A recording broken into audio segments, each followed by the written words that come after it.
안녕하세요. 저는 서울에서 메이크업 일을 하고 있는 40대 여자입니다.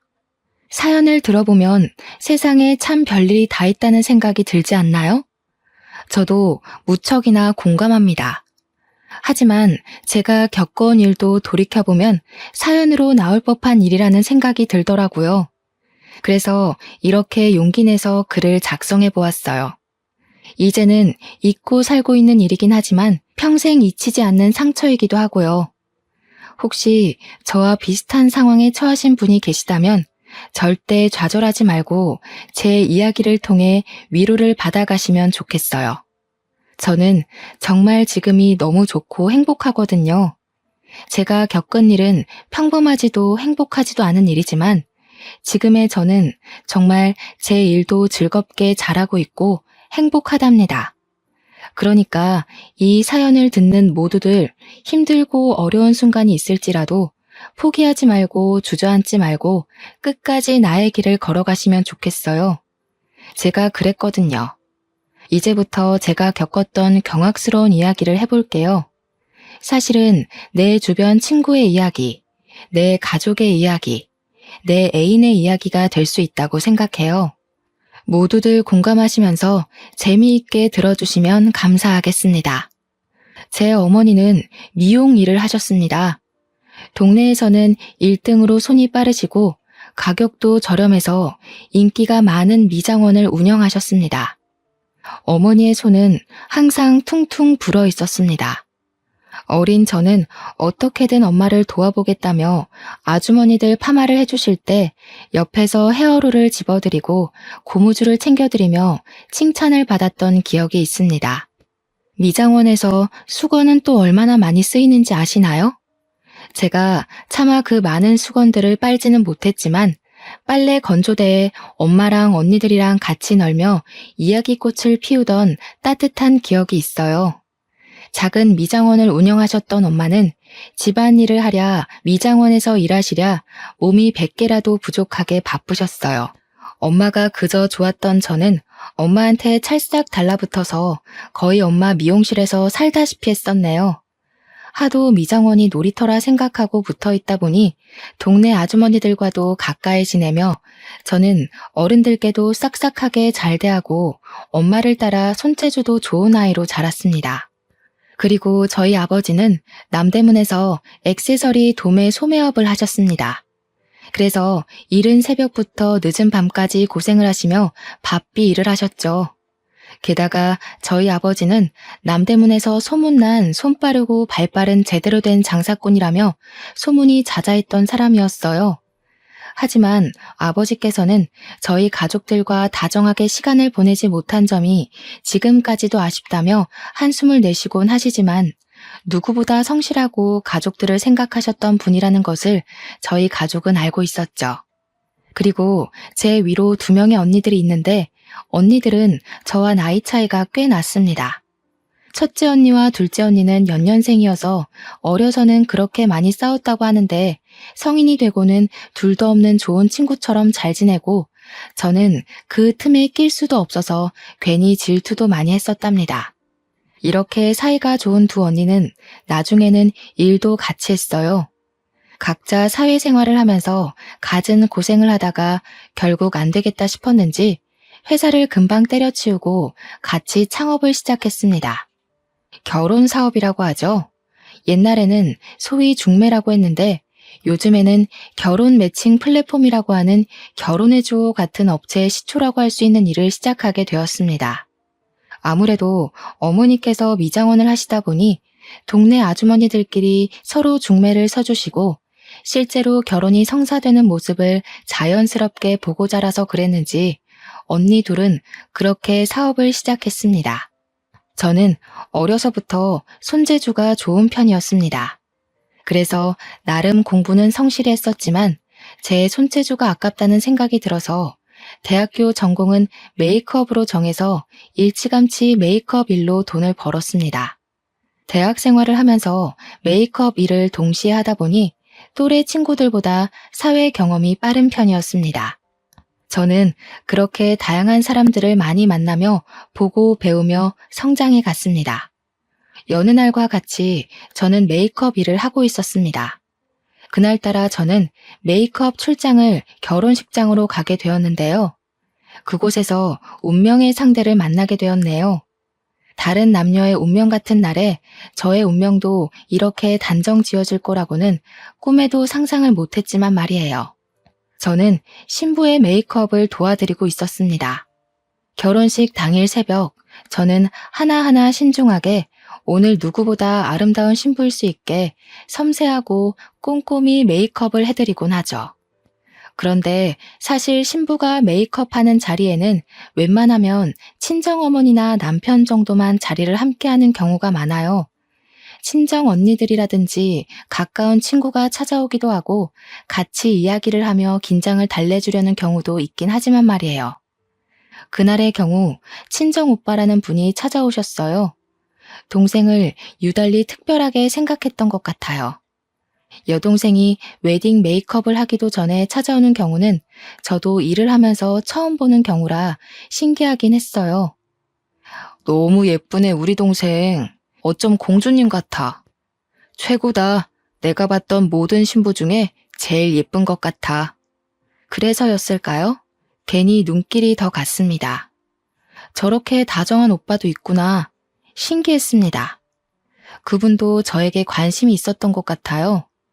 여동생보다 더 앳되어 보이는 여자애가 웨딩 메이크업 담당 아티스트라며 열심히 화장을 하는 모습이 흥미를 끌었다고 해요.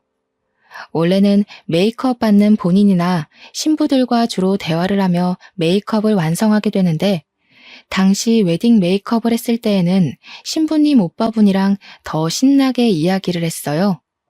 여동생이신가 봐요. 정말 예쁘셔서 화장을 진하게 하지 않아도 신부 화장이 참 예쁘게 되네요. 그렇죠? 제 동생이에요. 메이크업 해주신 분도 예쁘신걸요? 민낯이신 것 같은데 아주 빛이 나시네요. 그것이 오빠와 첫 만남이었습니다. 결혼식은 예쁘게 잘 올라가게 되었어요. 결혼식 전후로 계속 수정 화장을 도와줘야 해서 제가 신부 측에 계속 붙어서 도와드렸었죠. 때마다 오빠분도 어디선가 나타나서 옆에서 제 관심을 끌기 위해 노력을 했던 것 같아요. 우와, 메이크업을 이렇게까지 꼼꼼히 해주시는 건 또 처음 봤네요. 저도 나중에 결혼하게 되면 메이크업 부탁드려야겠어요. 이렇게 섬세하게 봐주시는 거라면 저는 적극 찬성이에요. 식이 끝나고 그날도 당연하게 저는 혼자서 뷔페를 먹고 있었어요. 그런데 누군가 제 어깨를 툭툭 치더라고요. 누군가 싶어서 오물거리며 뒤를 돌아보니 신부 측 오빠분이 서 계셨어요. 아니, 그래도 그렇지. 어떻게 결혼식 뷔페를 혼자만 먹어요? 같이 먹어요. 같이 먹어야 더 맛이 있지 않겠어요? 아, 그렇긴 하겠지만 저야 뭐 워낙 혼자 먹는 뷔페가 익숙해서요. 웨딩 메이크업이 처음도 아니기도 하고요. 그러려니 하고 그냥 식사하고 있었어요. 금방 먹고 일어나서 그 다음 출장 다녀와야 하거든요. 어이구, 그렇구나. 어린 나이에 벌써 그렇게 부지런하게 일을 하는 것 보니 금방 부자 되겠어요. 멋지네요.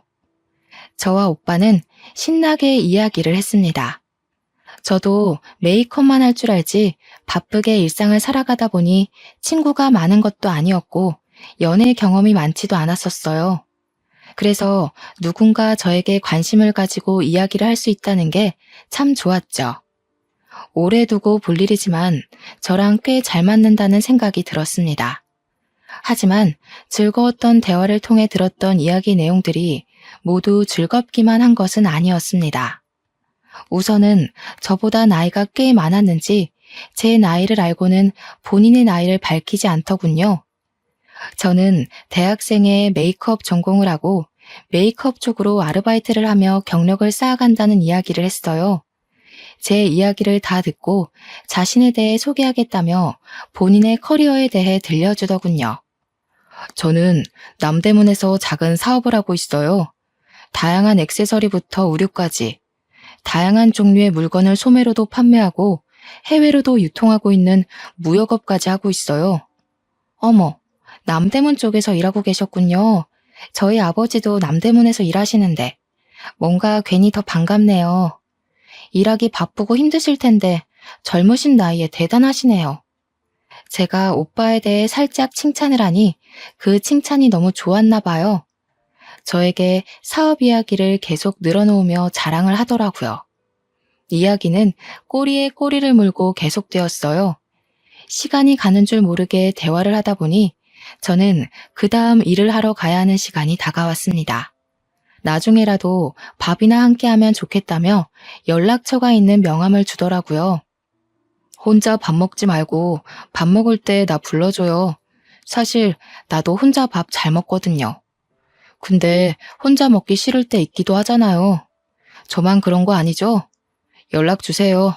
오늘 대화 너무 즐거웠네요. 오래간만에 말이 제대로 통하는 사람을 만난 것 같아서 기분도 좋고 밥도 맛있네요. 같이 먹으니까 더. 일 조심히 가요. 꼭 연락 주기예요. 사실 저는 오빠의 나이가 꽤 있는 것 같아서 남녀 관계로는 크게 생각을 하지 않았어요. 그냥 우연하게 하루 즐겁게 대화하며 밥을 먹은 것으로 좋겠기 때문이에요. 하지만 오빠는 가는 길 끝까지 연락 달라며 적극적으로 대시하는 것이었어요. 마음이 설레면서도 괜히 걱정이 앞섰어요. 저는 아직 아르바이트로 전전하는 대학생 신분밖에 되지 않았기 때문이에요. 그렇게 오빠와는 다음 만남을 기약하며 자리를 뜨게 되었어요. 저는 연락처를 받고는 고민이 끝이 없었어요. 이렇게 만나보는 게 맞나? 아니, 연락을 해서 정말 밥만 먹어도 되나? 결국 저는 아르바이트 후에 혼자 밥을 먹다가 받았던 명함을 꺼내들고 연락을 했습니다. 저 지금 혼자 밥 먹고 있는데 같이 식사하시겠어요?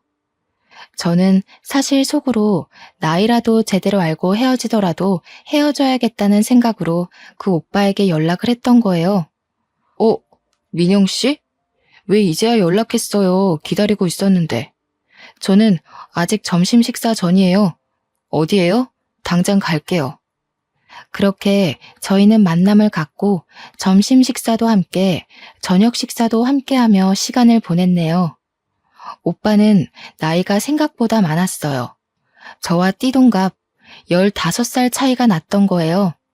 이제 돌이켜볼 때 오빠 입장에서 나이를 이야기해봤자 본인 손해라는 생각에 조용히 아무 이야기도 안 하고 그 다음 만남을 기약했던 것 같다는 생각이 들어요. 저는 20대 초반, 오빠는 30대 중반의 나이였으니 딱 봐도 제가 얼마나 어리고 앳되어 보였겠어요. 대화를 할수록 나이 차이가 세대 차이처럼 느껴지는 구석이 있었습니다. 공감하고 좋아하는 가수나 TV 프로그램이 달랐지만 생각의 차이는 적었어요. 나름 취향도 비슷했죠. 좋아하는 음식도 비슷했고요. 제가 여느 20대 여자애들과 다르게 국밥을 그렇게 좋아했거든요. 그래서 오빠와는 만날 때마다 국밥을 꼭 한 끼니는 먹으면서 친해지고 대화도 자연스럽게 할 수 있었어요. 오빠도 꽤나 국밥을 좋아하는 사람이었던 것이죠. 그렇게 서로 호감을 갖고 몇 번의 만남 끝에 저희는 사귀기로 했습니다. 저에게는 첫 연애였네요. 제가 뭣도 몰랐죠. 그냥 대화가 되고 나를 좋아해주는 사람이다 싶으니 풍선처럼 마음이 한순간에 부풀더군요. 그래도 데이트를 하면서는 데이트 비용도 오빠가 다 지불하고 항상 다정하게 대해줬어요. 그게 저는 사랑이라고 생각했죠. 하지만 제가 사귀고 있는 남자에 대해 가족들과 몇 없는 가까운 친구들은 반기를 들었어요. 그리고 사실대로 말씀을 드렸다가는 아빠가 집에서 쫓아낼 것만 같아서 아버지에게는 비밀이었던 연애였어요. 아무리 좋다, 괜찮다, 나를 사랑해주고 나도 사랑해준다는 이야기를 해도 15살 나이 차이가 난다는 이야기를 하면 미친 거 아니냐, 헤어져라, 정신 차려라, 미성년자랑 연애하는 정도 아니냐며 남자가 도대체 정상적인 사람은 맞냐고 무척이나 뭐라고 했어요. 특히 두 언니와 어머니가 진절머리를 치며 싫어하셨죠. 두 언니는 게다가 결혼정보 업체 일을 하다 보니 더더욱 반대가 심했어요. 나이 차이가 나는 결혼을 직접 보고 그들이 어떻게 지내는지도 지켜본 경우가 많았기 때문이었죠. 나이 차이가 많이 나는 어떤 커플은 그렇게 사이가 소원해질 수 있겠지만 그 커플이 저는 아닐 거라 생각했어요. 저는 제 결혼 생활과 제 남편에 대해 자신이 있었기 때문이에요. 아니, 세상이 이렇게 넓고 깔린 게 남자들인데 넌 도대체 무슨 생각으로 그런 놈을 만나는 거야? 15살이나 나이 차이가 나면 만나려고 생각했다가도 좋다가도 감정이 사라지지 않냐? 아, 어이가 없네. 언니들이 그쪽 일에서 뻔히 알고 있는 거 몰라? 왜 이렇게 어리석게 행동하는 거야? 그러게, 진짜 민영이 너도 웃기지? 우리가 싫어할 거 알고 있었지? 그러니까 나이 이야기는 쏙 빼고 있다가 시간 지나고 나중 돼서야 이야기를 하는 거 아니겠어? 참, 민영이 너도 어리다 어려. 그 남자놈은 무슨 도둑놈 심보인지 알 수가 없네. 저는 당시에 한창의 나이였지만 남자 쪽에서는 30대 중후반, 40대를 바라보는 나이인지라 집안에서 결혼에 대한 압박이 꽤 있었나 봐요. 저는 결혼 생각이 전혀 없었어요. 하지만 오빠는 사귀기 시작한 지 한 달쯤인가 되었을 때부터 결혼에 대한 이야기를 하기 시작했어요. 저는 너무 이르다는 생각이었죠. 오빠가 좋은 사람이고 남자로서도 제가 좋아하게 되었고 본인 밥벌이도 하고 집안도 괜찮다고 생각을 해서 그냥 흐르는 대로 가보기로 했어요. 20대 초반에 저는 결혼에 대한 마음이 없었지만 남자 쪽 집안에서 꾸준히 결혼 이야기를 했고 오빠도 결혼을 원하는 상황이어서 어느새 저에게 결혼이라는 주제가 자연스럽게 여겨지게 되었어요. 게다가 결혼 이야기를 하게 된 것도 한 달이 지난 시점부터였고 진지하게 결혼 이야기를 하며 저에게 프로포즈를 한 것도 정식으로 사귄 지 4개월 만의 일이었죠. 제 주변 친구들과 가족들에게도 말할 수밖에 없는 상황이 찾아온 거죠. 연애를 할 때에도 다들 그렇게 반대를 했는데 제가 결혼을 한다고 하면 얼마나 반대를 할지 무서울 정도였어요. 역시 걱정한 대로 친구들과 언니들은 무척이나 나무라며 저를 몰아세웠어요. 사계절은 만나봐야 하지 않겠어? 그 사람 너보다 20살이나 많다며. 그렇게 급하게 결혼까지 하다가 탈라면 어떻게 하려고 그래? 민영이 너 정말 그 사람에 대해 다 잘 알고 있다고 생각해? 20살 아니고 15살 많아. 그리고 자기 일 책임감 있게 잘하고 나 아껴주고 집안에도 문제 없어. 그것 말고 뭐가 더 필요해? 내 결혼인데 어떻게 그렇게까지 반대할 일이야? 저도 오빠와의 결혼에 대해 확신이라기보다는 고민을 하고 있었는데 하도 주변에서 몰아붙이다 보니 제가 오기가 나더군요. 내가 잘 사나 못 사나 봐라. 나 정말 잘 살 자신 있다. 보란 듯이 보여주고 싶어졌어요. 실제로 저희는 연애를 하는 동안 싸우거나 작게라도 의견 충돌이 생긴 적이 없었어요. 커플들이 자연스럽게 티격태격한다는 것이 어떤 건지도 이해할 수 없었죠. 주변에서는 그래도 싸워도 보고 긴 기간 지켜보면서 신뢰를 쌓아가는 것이라며 걱정 어린 조언들이 끊이지 않았습니다. 저는 프로포즈를 받고 그 후로 3개월이 지난 후에 결혼식을 올리게 되었습니다. 지금에서야 그 시간들을 돌아보면 왜 뭐가 그렇게 급해서 1년이 되지도 않는 시간 동안 쪼들리듯이 결혼식을 올렸던 것인지 저도 콩깍지가 어지간히 단단하게 쓰여 있었다는 생각이 들어요. 축복이라기보다 많은 사람들의 걱정과 염려 속에 저희는 신혼생활을 시작하게 되었죠. 사업을 하던 남편 덕분에 그래도 결혼 초기 자본으로 서울에 있는 작은 아파트에서 살 수 있었어요. 너무도 기뻤어요. 저는 항상 주택이나 빌라에서만 살아왔기에 아파트에서 사는 것이 꿈이었어요. 저는 부모님으로부터 독립도 하기 전에 결혼을 하게 되어서 아담하지만 내 집이라는 공간이 생긴 것도 참 좋았답니다. 그렇게 내 꿈을 이루었다는 생각에 한껏 부풀어 있었던 것도 잠시였죠. 곧 악몽처럼 현실이 다가왔습니다. 하루는 저희 신혼집에 가스 점검이 있었어요. 그래서 점검하신다는 기사분을 들여보냈는데 저희 집을 유달리 유심히 보는 거예요. 저도 처음엔 아무 생각이 없었지만 점차 이상하다는 생각이 들었습니다. 가스 점검을 하시는 것도 지켜보는데 제대로 하는 것 같지 않았어요. 혹시 점검하시는 분 진짜 맞으세요? 아까부터 저희 집을 계속 두리번거리시고 가스 점검은 하는 둥 마는 둥 하시길래요. 아, 네. 그럼요. 점검 나와서 점검하고 있잖아요. 빨리 끝낼게요. 본인이 점검을 한다고 하는데 덧붙일 말은 크게 없었습니다. 그래서 그냥 저는 집안일을 마저 했어요. 그런데 말이죠. 그 다음 그분의 행동이 더 이상했습니다.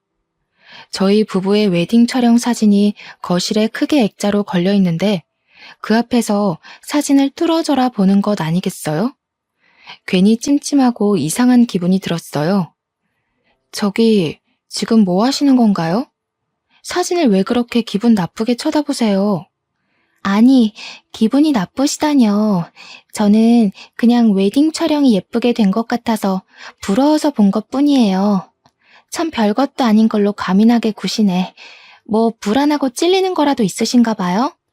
아니, 결혼한 지 얼마 안 된 사람한테 할 말이 있고 안 할 말이 있지. 무슨 소리를 하시는 거예요? 점검 다 하셨으면 어서 나가보세요.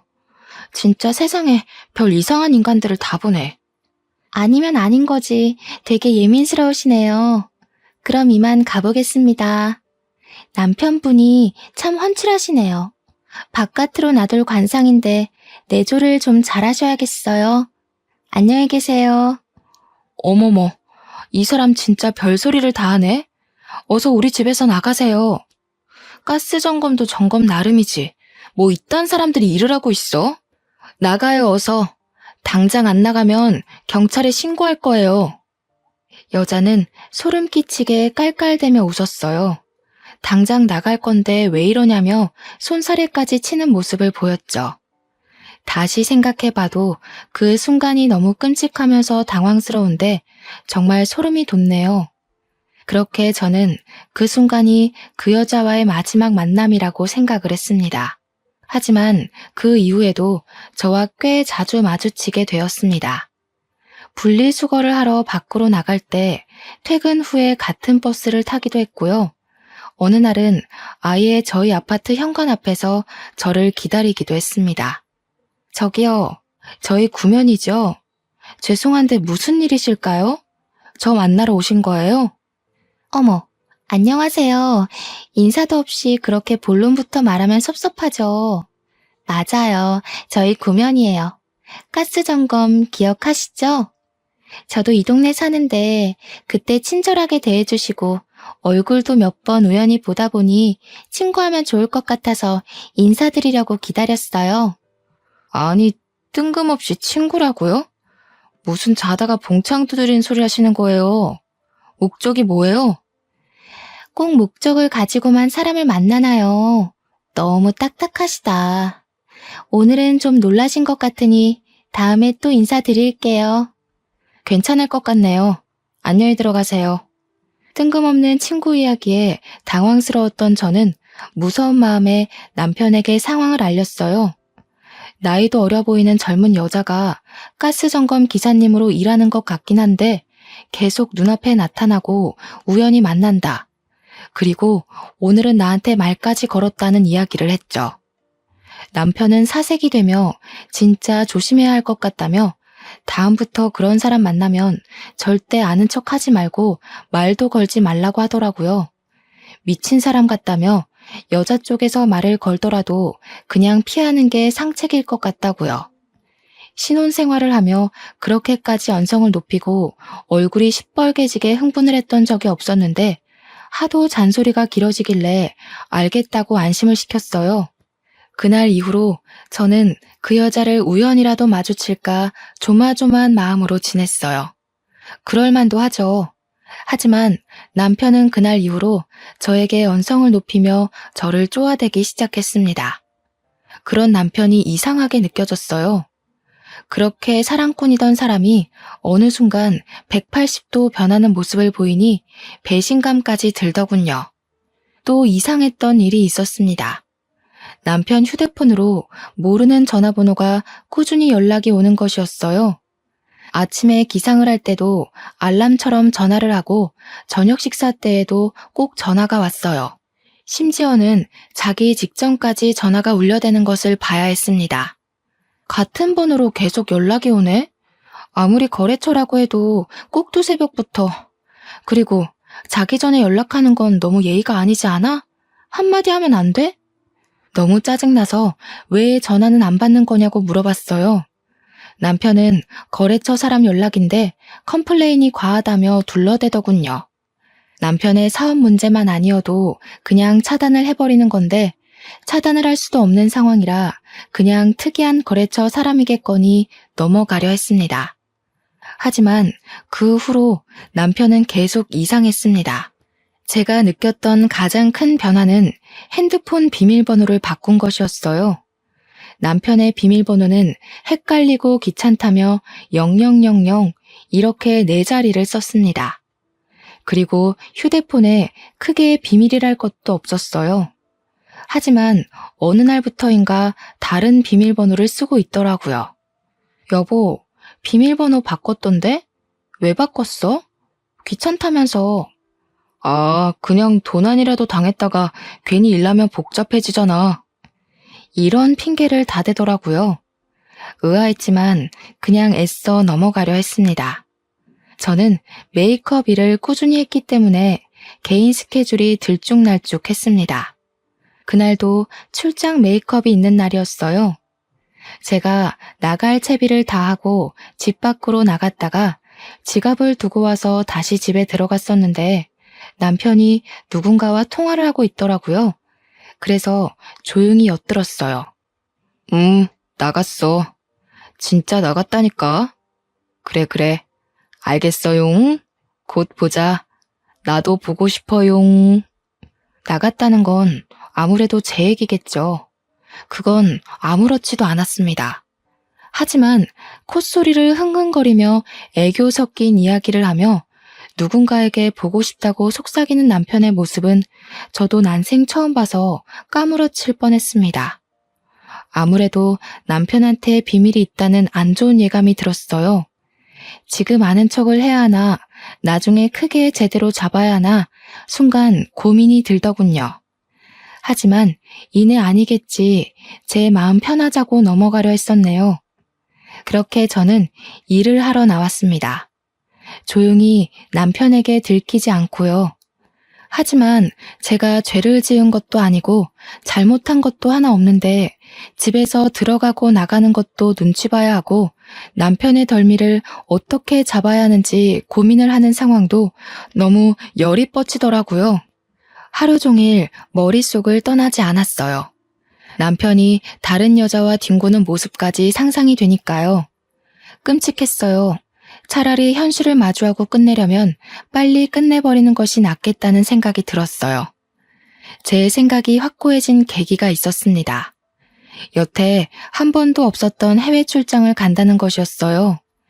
신혼 1년도 지나지 않았는데 어떻게 이럴 수 있는 거지? 정말 눈물이 핑 돌더군요. 아무리 좋게 생각해보려 해도 쎄하다 싶고 이상하다는 생각이 계속 끊이질 않았어요. 그렇게 언니들한테 조언을 구했습니다. 언니는 난리를 치면서 남편 머리채를 뜯어놓고 말겠다며 무지하게 화를 냈어요. 언니들은 같이 사업을 하며 불륜에 관한 이야기를 많이 듣다 보니 이골이 난 상태였더라고요. 덕분에 제대로 조언을 들을 수 있었습니다. 우선은 증거가 될 만한 자료들을 모아야 한다고요. 그냥 화가 난다고 화를 내지르는 게 답은 아니라고 하더군요. 그래서 증거 수집을 위해 저와 언니는 고민 끝에 사설 탐정분을 고용하기로 했습니다. 증거 수집을 제대로 해야 하기 때문에 너무 놀라거나 당황스럽다고 피하시면 안 됩니다. 저는 사진을 계속 찍을 거예요. 마음 단단히 잘 먹으시고요. 바람난 남자들 앞뒤 안 가리거든요. 많이 봤습니다. 너무 상처받지 말고요. 고용한 사설 탐정을 따라 남편의 뒤를 따라가 보았습니다. 남편의 치밀함에 기가 차더군요. 우선 차량부터가 남편 소유의 차가 아니라 렌터카로 빌려 타더라고요. 이때부터 마음은 이미 울컥울컥했습니다. 렌터카를 대여해서 서울 외곽으로 빠지더군요. 입이 다물어지지 않았어요. 분명 저에게는 중요한 해외 출장이라고 했거든요. 그렇게 서울 외곽을 달려 도착한 곳은 한 허름한 호텔이었습니다. 들어가지 말라고 속으로 그렇게 빌었는데 남편은 기어코 호텔 방으로 들어가더군요. 탐정부는 우선 남편이 호텔로 들어가는 사진부터 렌터카까지 사진을 찍었습니다. 저는 이게 현실인지 꿈인지 어벙했어요. 같이 동행한 언니가 정신 똑바로 차리라며 제 남편 욕을 쏟아붓고 제 손을 잡고 호텔 방으로 향했습니다. 사실 상상만으로도 끔찍한 일인데 직접 제 눈으로 보면 정말 쓰러질 것만 같았어요. 그래서 한참을 망설이고 문 앞에서 기다리다 제가 선택한 남자의 실체를 제대로 마주하고 깔끔하게 끝내자는 다짐을 하며 방문을 두드렸죠. 누구세요? 남편은 꼴보기 싫은 차림에다가 황당한 얼굴로 저를 쳐다보았습니다. 그리고 남편의 내연녀라는 인간을 봤어요. 낯설지 않은 얼굴, 기억 저편에 있던 사람이었습니다. 아니, 여보, 저 여자 나한테 무시하라고 했던 여자잖아. 그게 아니라 할 말이 없다. 미안해. 내연녀는 저희 집에 가스 점검이라며 들어와서 구경을 하고 웨딩 사진을 그렇게 유심히 보던 여자. 길에서 버스에서 우연이라기에 너무 자주 마주쳤던 여자. 나와 친구를 하고 싶다며 먼저 이야기를 걸었던 그 여자였습니다. 기가 차고 어이가 없더라고요. 다리에 힘이 풀려 주저앉았습니다. 처음엔 믿기지도 않고 하도 어이가 없어서 눈물이 나오지도 않았어요. 그냥 현실이 아니라고 부정을 했었죠. 옆에서 제 언니는 내연녀의 머리를 쥐어뜯기 시작했습니다. 그리고 사설 탐정은 계속 셔터를 누르며 사진을 찍었습니다. 남편과 내연녀는 뒤엉킨 채 서로만 감싸 안았습니다. 부끄러운 줄 알았다면 제 눈앞에서 도망쳐야 하는 게 맞지 않나요? 게다가 되려 저희한테 소리를 고래고래 지르며 뭐 하는 거냐고 욕을 하더라고요. 적어도 남편이라는 사람은 저에게 미안하다는 이야기를 할 줄 알았어요. 하지만 바람을 피우면 원래 이렇게 간이 커지고 이기적이게 되는 걸까요? 아니면 이기적이고 못된 사람들이 바람이 나는 걸까요? 어떻게 저한테 미안하다, 잘못했다 한마디가 없었을까요? 정말 무릎을 꿇고 싹싹 빌어도 용서를 해주지 않을 판에 다시 생각해도 괘씸해 죽겠네요. 알고 보니 제 남편 여성 편력이 아주 대단하고 화려했던 과거를 가지고 있던 사람이었더라고요. 30대 중반의 남자가 저만 만나진 않았겠죠. 저도 그 사실이야 알고 있긴 했는데 이 정도일 줄은 몰랐어요. 노래방 도우미 여자부터 대학생, 거래처 사람 등등 도대체 세려야 셀 수 없을 정도로 많은 여자들을 만나왔더라고요. 이 사실을 시댁에서 알고 어떻게든 그 바람길을 잠재워야겠다며 만나는 여자들 중에서 가장 성실하고 괜찮다고 생각한 저를 꼬셔서 결혼시켰던 것이었어요. 하지만 시댁의 바람은 그저 바람이었던 것이었죠. 남편의 바람기는 잠재워지지 않았고 자기 성격 못 이기고 이리저리 여자들 만나며 그렇게 휘두르며 살았던 거예요. 이 모든 일이 신혼 1년이 안 되어서 일어난 일이라니 저도 말씀드리면서도 믿기지가 않네요. 그리고 내연녀와는 무슨 관계이고 언제 어떻게 만났으며 왜 결혼을 했음에도 더러운 관계를 유지했느냐고 물었어요. 남편의 대답이 더 기가 찼죠. 둘이 처음으로 만난 것은 제가 메이크업을 해줬던 동생 결혼식장, 저와도 처음 만난 곳에서 내연녀와도 처음 만났던 것이죠. 기가 막히는 상황에 어이가 없어서 이 얘기를 들어야 하나 말아야 하나 고민이 되었지만 얘기나 들어보자는 마음으로 이악 물고 얘기를 들었습니다. 남편이 설명하는 내연녀의 실체는 여동생의 결혼식장에서 만났던 여동생의 친구분이었다는 거예요. 저와 그렇게 연애를 시작하고 만나는 동안에도 여동생 친구라는 사람을 동시에 만나왔던 것이더라고요. 이걸 눈치도 채지 못했던 제가 어찌나 바보같이 느껴지던지요. 뭐라고? 그러면 신우는 이 상황을 알고 있어? 자기 친구랑 오빠랑 바람났다는 것을? 알고 있긴 해. 근데 참 상황이 어려웠지. 이렇게 말끝을 흐리는데 진짜 엎어치기를 하고 싶더라고요. 똑바로 설명 좀 해보라고 해서 들어보니 신우는 저보다 자기 친구와 사귀고 결혼까지 하는 것을 더 원했더라고요. 참나, 이런 사실도 제대로 모르고 있었는데 제가 시댁 식구들한테 잘하는 모습을 보고는 얼마나 기가 차고 웃겼을까요? 제대로 비웃음거리가 된 기분이었어요. 알고 보니 시댁 식구들은 제 남편이 저와 동생 친구, 이렇게 두 명과 양다리를 걸치고 있었다는 것을 이미 알고 있었던 거예요. 게다가 우리를 만나면서도 중간중간 다른 사람들을 만나는 것도 있었고요. 그런 건 당연스럽게도 눈을 감아줬던 거죠. 머리가 깨지는 기분이었어요. 도대체 이런 상황이 말이나 되는 건가 싶어서요. 그래도 결혼식까지 올리고 도장까지 찍었으면 관계 정리를 해야 하는 거 아니야? 제정신이야? 미친 거야? 나한테는 두 명 다 사랑인데 어느 쪽을 택하고 어느 쪽을 포기하겠어. 그래서 난 두 명 모두를 택한 거야. 이런 정신 나간 이야기를 하더라고요. 둘 다 사랑해서 둘 다 택했다. 그래서 본인은 당당하고 자랑스럽다는 이야기라도 할 수 있는 걸까요? 무슨 말도 안 되는 소리 좀 하지 마. 길거리 나가서 지나가는 개한테 물어봐도 이런 식으로 대답하지는 않아. 저도 제 할 말은 해야 했습니다. 저도 제 인생 걸고 20대 초반의 나이에 나이 차이 많이 나는 남자와 결혼을 한 거잖아요. 제 삶이 아깝고 제 시간이 안타깝고 제 창창한 20대 인생을 날려먹었다는 생각에 분이 차올랐습니다. 어머, 저한테도 말 좀 걸어주세요. 저랑 초면 아니잖아요. 저번에도 인사했을 때 되게 까칠했는데 그 성격 여전하시네요. 그러니까 남편이 도망 나와서 이렇게 저랑 놀죠. 신혼이라면서 남편 관리가 이렇게 안 돼서 쓰나? 바람이 당당하고 책임 전가를 저에게 하더라고요. 그 더러운 연놈들 때문에 흘리는 눈물이 아깝고 치가 떨렸어요. 그래서 저는 제가 해야 할 일을 하기로 마음먹었습니다. 나쁜 놈에게는 나쁜 놈에게 맞는 대우를 해야겠다는 생각뿐이었어요. 분이 가시지를 않았죠. 그래서 저는 남편 놈이 행했던 만행들을 손편지로 하나하나 다 적었습니다. 그리고 불륜 현장에서 찍은 사진들도 모조리 프린트를 해서 편지와 함께 수백 장 복사를 했습니다. 남편이 일하는 곳은 남대문이었죠.